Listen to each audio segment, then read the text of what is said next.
Nigeria is not going to get out of a 1,560 exchange rate if we don't produce. It's not going to happen. What are some of the projects you've worked on, your agency has worked on, that have created landmark victory?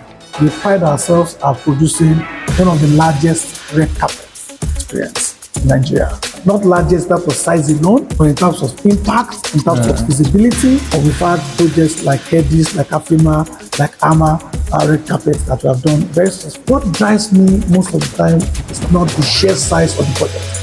What drives me is the impact. Why is Nigeria not the China of Africa? Enough. And we graduate electricians, mechanical engineers, machinists, physicists every year.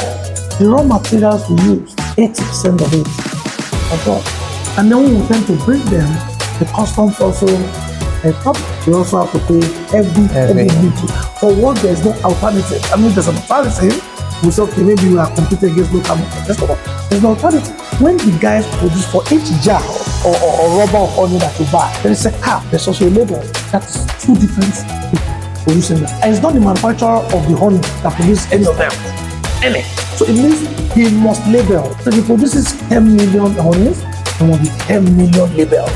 Why? Because brand is important. I'm not talking about all other touch points in terms of branding. Not just one. How will this man who just wants to produce honey, how will this man scale? If he has to import the cap, has to import the bottle, why is he importing the label? It's not as if there are no label manufacturers here, but the cost of producing a label in Nigeria is almost 1/4 of the cost of sales.